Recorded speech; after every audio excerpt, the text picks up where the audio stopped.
edition of Jofo in the Ring. And yes, my name is Frank Jofo, and this right here is Amy Crimson. What's going on, Amy? Honestly, just finished work. It's a Sunday night, and I'm on this podcast. So, how I discovered you before anything, I was stumbling because I'm a big Vince Russo fan. Yeah. And I was on his channel, and I saw 15 putting you over, 15 minutes putting you over. Yeah. And I'm like, with Amy Crimson, I'm like, wow, what's going on here? And I know the story behind it, but you want to relate to our fans how the story came up and how you were on Vince Russo's channel? So I basically thought I would shoot the shot. I'm a 23-year-old kid. So I was coming across Twitter and I noticed that Vince Russo does podcasts. So at the moment, because Canada was in lockdown, I was like, you know what? I'm going to shoot my shot. I'm just going to message him, see if he responds.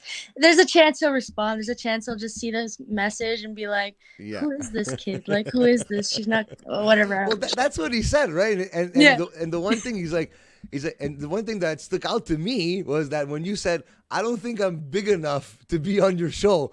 And knowing Vince Russo, not personally, but as a fan and a fan of his channel and what he does, that really struck with him.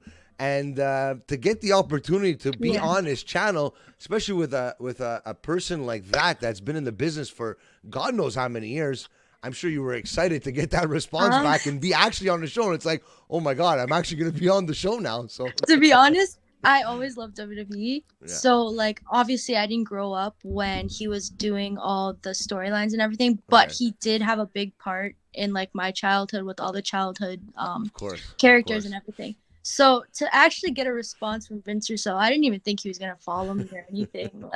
I didn't know he actually followed me. So for him to follow me was, okay, cool. He knows who I am. And then to respond was actually amazing because I didn't think he was going to respond. I thought, you know what, I'm going to shoot my shot. Yeah. Give it a chance. There's a chance he'll respond. There's a chance not. He actually did, and it was so cool. And then he had to basically, when I went onto the camera to start doing the podcast, you could tell I was already getting over because I guess he thought I was a sweet innocent girl from Canada, and he was like, yeah, I gotta stop this before you get over before I even start the podcast because this is not fair. And I was like that's great to see because you know what, you never know until you try, right? In the end, and the last thing that somebody could say is no or not respond. And someone I've been in the podcast, I can call it the podcast game for about a year and a half now, and I've messaged a lot of people and I don't get a response. Sometimes I get a no, sometimes I don't get a response at all, but you just never know. And I've interviewed guys that I never thought I would be able to talk to as childhood heroes, as Sabu, Godfather, Devon Dudley, and guys like that are like, yeah, no problem, I'll do your podcast. I'm like, what? I'm like, wow, this is incredible. So to be on Vince Russo's channel, and we are big fans of him, very happy to see that. Going with your career now, how did you get into the world of professional wrestling? So I started watching WWE. WWE was obviously the first thing that introduced me to wrestling. Like every WWE or wrestling fan in general. Whoever says that they got introduced to wrestling without WWE is a liar because it's 100%. It's 100% WWE. So I actually started watching when I was 8. So I'm a 98 baby, so I'm 23 now. So it's basically been majority of my life. I started watching it when my dad and my uncle actually introduced me and my brother. So I think I was watching WWE style ECW, so not the hardcore ECW. It was around 2007, 2008, so it was the diluted ECW. Yes. So I believe I watched CM Punk versus MVP, and then as an 8-year-old kid, I was like, okay, this is interesting. And then I tuned into Smackdown, and I saw The Undertaker, and I was like, I love this. This is amazing. And then as an 8-year-old girl, that's not usually something that an 8-year-old girl would watch. So I guess I tuned into Monday Night Raw, and then all the guys, all the boys in my class were talking about DX, and they were doing DX chops. And then all you see is an 8-year-old girl yeah, suck it, DX chops. And it was something that was something out of the ordinary. And so at 8 years old, I told my mom, I'm like, I want to do this. And my mom looked at me. She's like, the hell you ain't? No, you ain't. And at the This is time, not a career. You got to go to school. I know. As an yeah. Italian, I've heard that conversation with my parents many of times. Continue. Sorry. So what happened was I was 8 years old, told her I wanted to do wrestling, and as it's on the screen, there's a diva contest. They're Oh, having a no. bikini contest. My mom looks at me and she's like, no, there's no way in hell you're doing that, right? So I'm 12 years old. I'm in geography class. And the teacher tells us to go in front of the class and tell us what we want to do. So me at 12-year-old, I've known I wanted to do this since I was 8. I'm like, I want to be a professional wrestler. Everyone in the class laughs at me. And my teacher, literally, I was parent-teacher interview. And she goes to my mom. She's like, so Cassandra wants to be a professional wrestler. And my mom's like, yeah, I know. She's been wanting to do this at 8 years old. So fast track. I'm in high school. I'm at my brother's, I think, carnival fair. And Anthony Carelli, a.k.a. Santino Marella, he was born and raised in Mississauga. So I guess somebody from my elementary school or whatever had connections with Anthony. So I was at, I believe, like a school carnival, like those. Like those little carnivals they do every year there for the school. Yeah, I understand what you're saying. So Anthony's there. And at this time, I'm like a huge WWE fan. I'm like, I got to meet Santino. Like, this is amazing. Like, I'm going to meet him, tell him I want to be a professional wrestler. So I go there and I tell him, by the way, I'm 14. I'm like maybe 115 pounds soaking wet, 4'9". Like, I do not look like anything. I look like a little nerd, okay? Okay. So I go to him and I'm like, Santino, I want to be a professional wrestler. He looks at me and he's like, first off, kid, you got to gain some muscle. Second, he's like, go to a school. I'm like, okay, whatever. So I graduate high school and then I do my research and I find out that Anthony Carelli, this was before he retired. So I was in the crowd, I think, when he retired. And I was like, okay, This is what I want to do. Yeah. Wow. So in Toronto, so the live event, I believe it was my 16th birthday or whatever. That's when he retired. So I graduated high school, I believe, in 2016. And I waited a year and I saved money and I did some research and I found out that Anthony Carelli, Santino Marella, had a wrestling school in Mississauga. I'm like, this is perfect. This is like 15 minutes away from my house. I can like literally. The stars are aligned. The stars are aligned.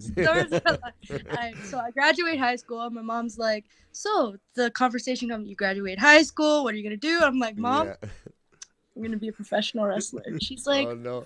Fuck's sake. She's like, seriously? Like, still?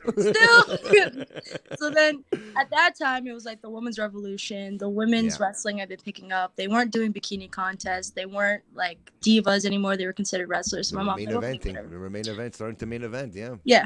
So my mom's like, you know what? Fuck it. Just go. Right? So I saved up all my money. I went and I ended up signing up for Battle Arts Academy. But the only thing was I wasn't physically fit at the time. Okay.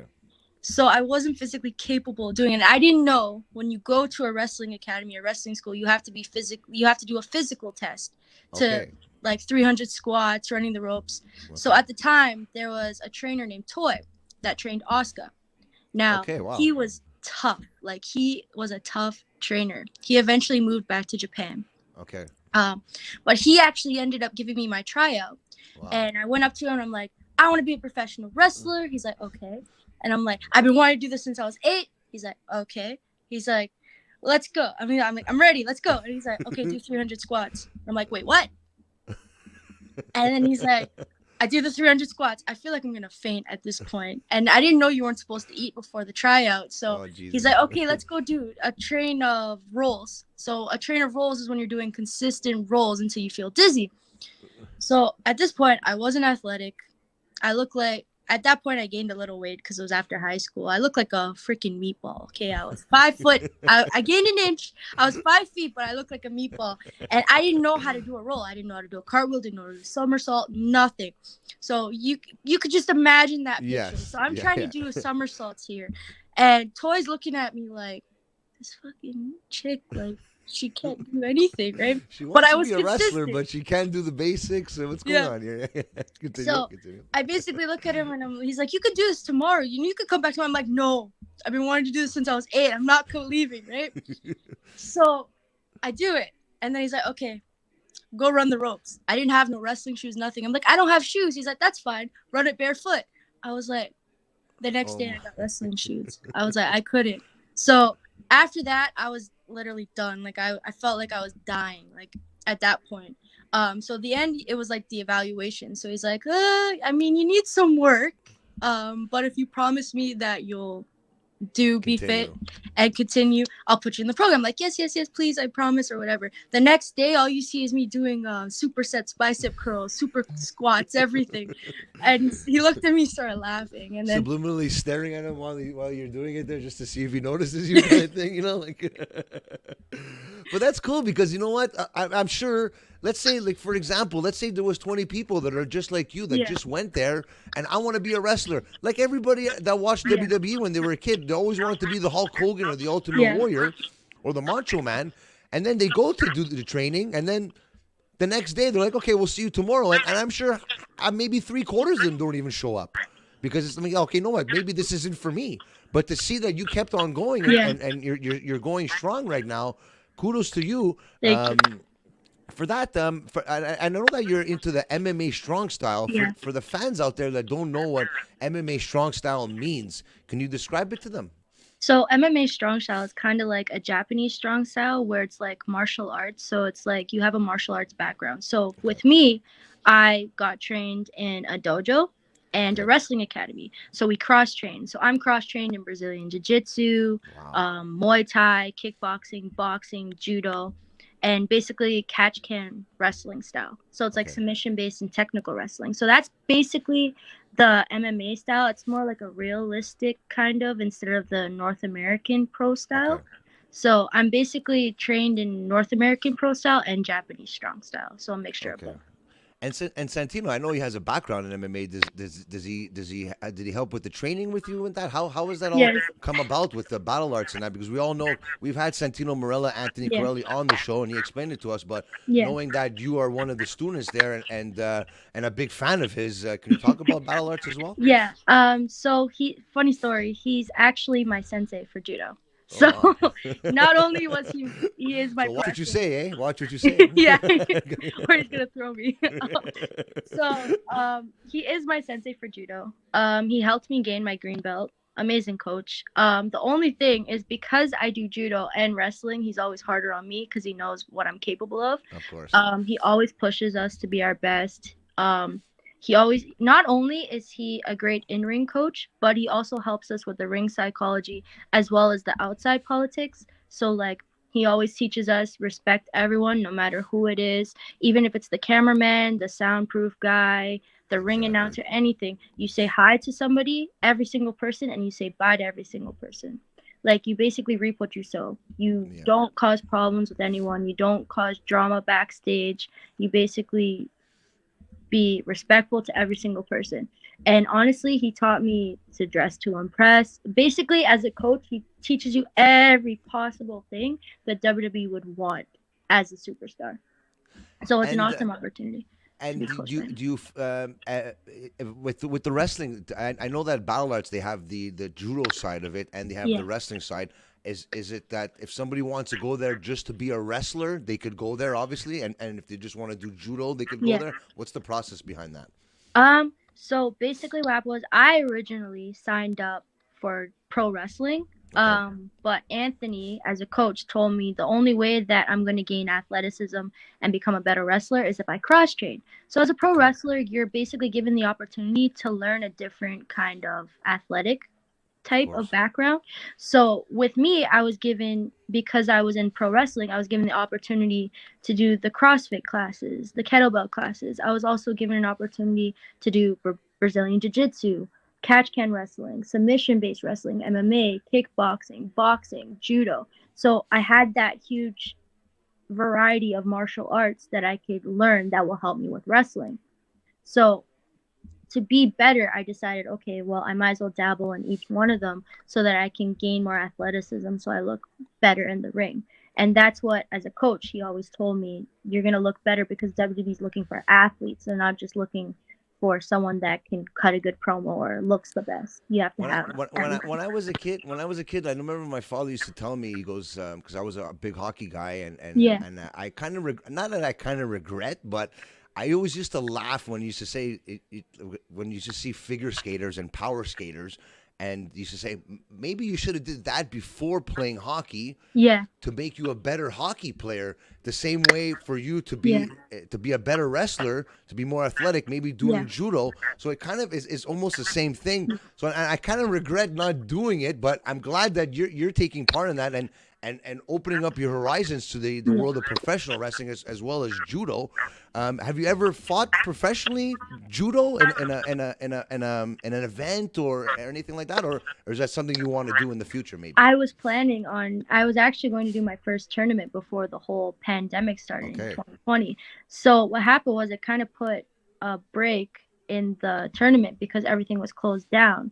So now when everything reopens again, I'm going to go back and do a tournament and also be trained in judo because supposedly now WWE is looking for athletes and they're looking for someone that's specialized in martial arts to make it look amazing. You're like take a name out of Josh Alexander. You're like the woman walking weapon right now. You're like Jesus. I feel sorry for whoever tries to rob me or tries. I to wouldn't want to kidnap mess me. with you, and I know there's going to be a couple of people that are going to want to mess with you at Lutte Académie. Our good friend Jacques Rougeau is organizing the Lutte Académie that's coming to Canada in the next couple of months. We're all excited about it.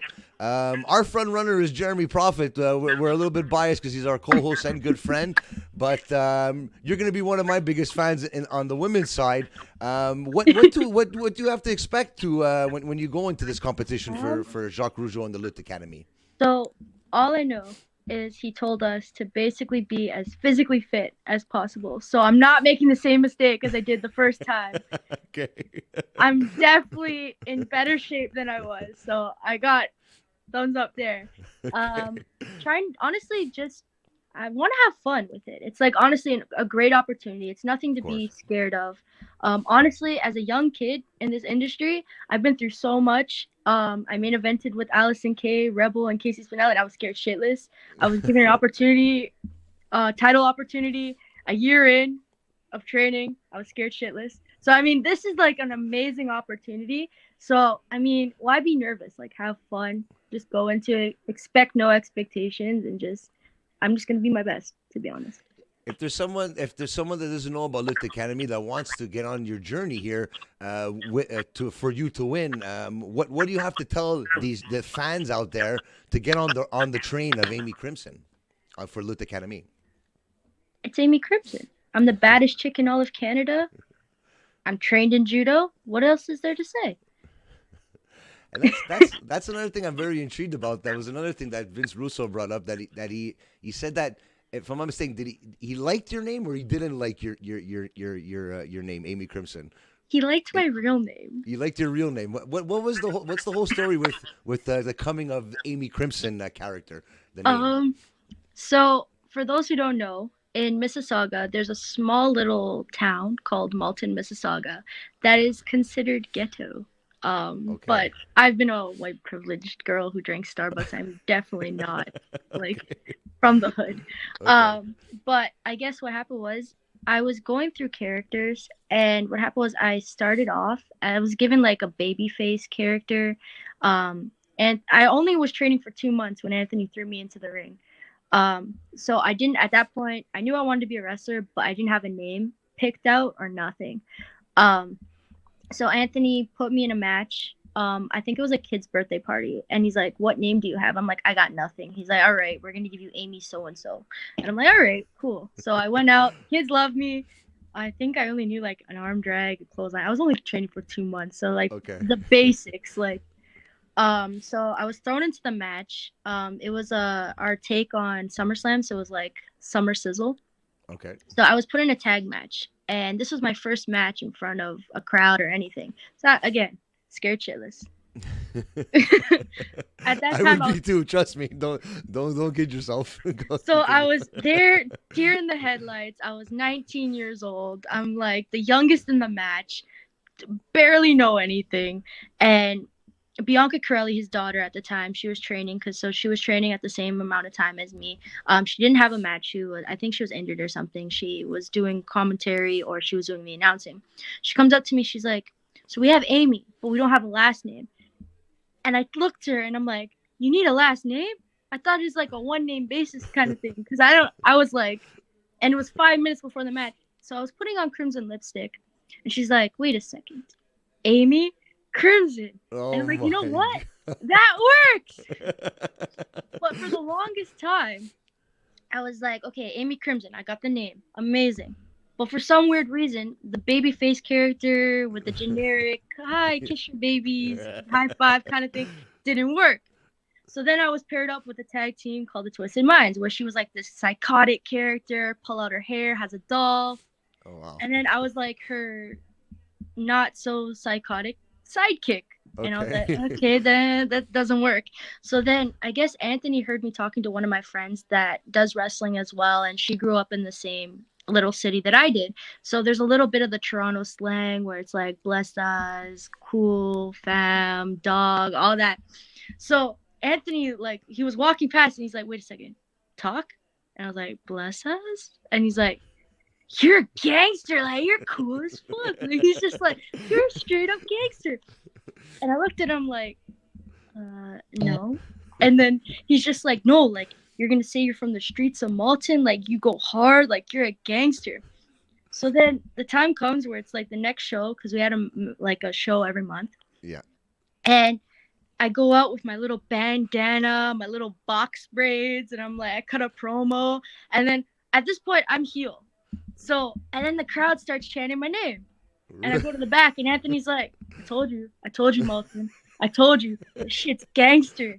And then it just worked. I ended up winning the Battle Arts Women's Championship, and then people just started liking me. Everyone says, and then all of a sudden, someone was just like, yeah, like, you could hear, like, the accent from Malton, like, you're so gangster. And I'm just like, okay. I'm like, this is how I talk, but I mean, it's crazy. It's great. It's great that Santino Marella helps you in that journey as well, and gives you advice, and it pays off in the end. And that's what you want in a trainer, and a sensei, and a friend, of course, right? And Battle Arts has been helping you a lot too, as well. Santino, I will obviously know he has his daughter Bianca. Is there ever an opportunity for maybe a match down the line with Bianca? We actually had a rivalry. Oh, okay.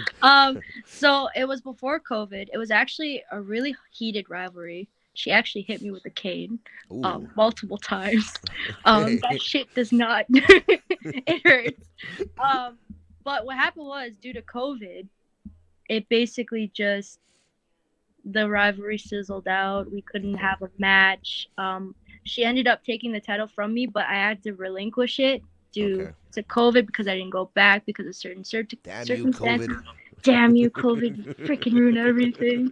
I actually had multiple bookings. I was supposed to go to the States, everything. COVID just fucked everything up.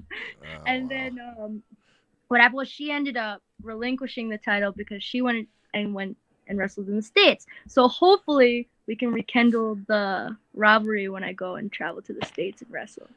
There's been a lot of veterans and Hall of Famers that have been endorsing Jacques Rougeau's Lutte Académie, like Bret Hart, $1 Million Man, Tugboat, as known as the Shockmaster, Typhoon, and Jeff Jarrett. If there was one veteran and one legend that's been endorsing Jacques Rougeau's Lutte Académie to come out with you as a manager, let's say, which one would you choose?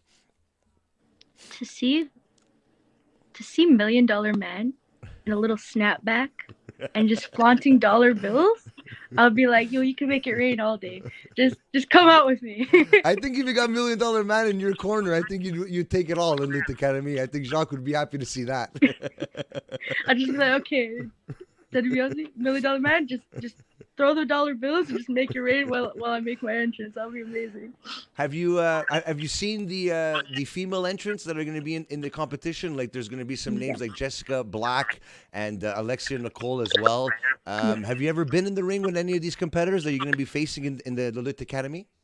Jody Thread actually taught me how to bump, so this is gonna be interesting. Like, she was wow. there when I first started wrestling, so that's very interesting. I didn't get to go in the ring with her, so that would be cool. I was actually supposed to face Alexia Nicole for a crossbody women's championship in Kitchener before COVID.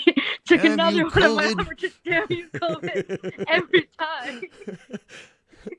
Oh man, but it's going to be fun, and I'm really excited because a lot of the Canadians that I have talked to in wrestling they don't get an opportunity like the people in the U.S. do, and it's great to see that a legend and hopefully a future Hall of Famer like Jacques Rougeau is helping the cause of Canadian wrestlers to get noticed and to win. And you know what? I don't even think it's for the money. To at least, I think it's for the opportunity and the opportunity to be in front of people that could see how good you really are, and you get a tryout at the Nightmare Factory with QT Marshall. You never know what could happen. You just need that opportunity, and I know you're all about opportunity, like we said before with Vince Russo. So how big is this opportunity for you? It's amazing. Like, when I got the call from Jack Rougeau, I'm like, he asked me, and I'm like, I didn't even think about it in a heartbeat. I was like, this is amazing. Like, this is an exposure. I went up to like, see, Mom? I'm like, see, Mom? I'm making things. I'm making progress. I'm only 23, and I already got a big opportunity. And she looked at me. She's like, but I was excited. I was like, yeah, of course. Like, you don't have to tell me twice. Like, I'll be here. I'll transport right now. Like, tell me where give me a time and place. I'll be there. Well, everyone's going to be rooting for you in Lutte Académie, especially myself. We can't wait to see what's up for grabs here when it does come about Lutte Académie. Amy, do you have any bookings that are coming up? I know we're in Canada here, so I know the bookings are a bit scarce right now. But is there any opportunities beyond the Lutte Académie that's going to be happening for you in 2022? There is a couple that I know of that are in talking. Not too sure yet. So far, I'm going to be making my in-ring return at the Lutte Académie. So fingers crossed, it goes awesome. I hope it does. It will.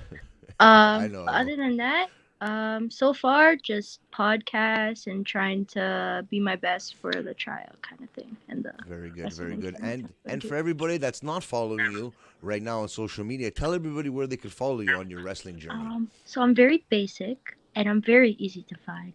If you want to see any of my matches or anything that I'm on or podcasts, or you want to see my Wrestling Academy 2022 video, all you have to do is search up Amy Crimson. Everything should pop up. I don't think there's anyone else named Amy Crimson, so it should be easy. Not that I know of. There's only one walking weapon, and that's you, that's for sure. So. Again, I feel sorry for whoever tries to rob me or anything. They're going to have a rude awakening. They're going to see a 5-foot girl just flip them. But if you want to follow me on Instagram, my Instagram is Amy Crimson XOXO. I have a Twitter, Amy Crimson XOXO. I even have a Facebook page. If anyone still uses Facebook, you guys can follow me. Give me a like on Amy Crimson. And I have a TikTok if you guys want to see my goofy side. Amy Crimson XOXO. And one last thing, what's the message you want to send to everybody in Lutte Académie? What do they have to be looking forward to with Amy Crimson at Lutte Académie 2022? You guys be better on your A game, because I'm the baddest chick in Canada, and I don't have a problem showing you why. There you have it right there. Everybody, if you're not following, you better, or else.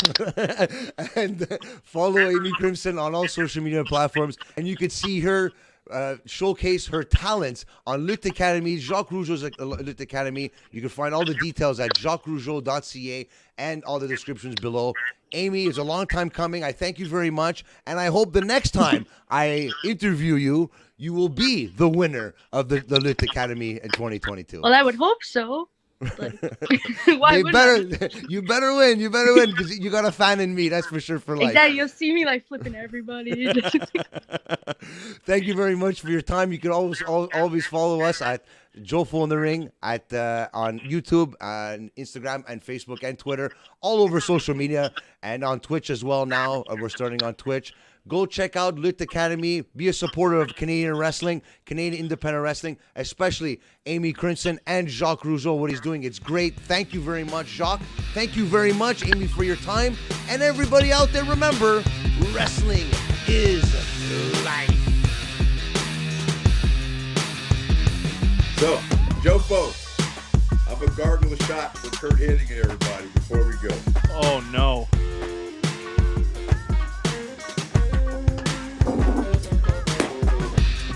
Jofo, thank you guys.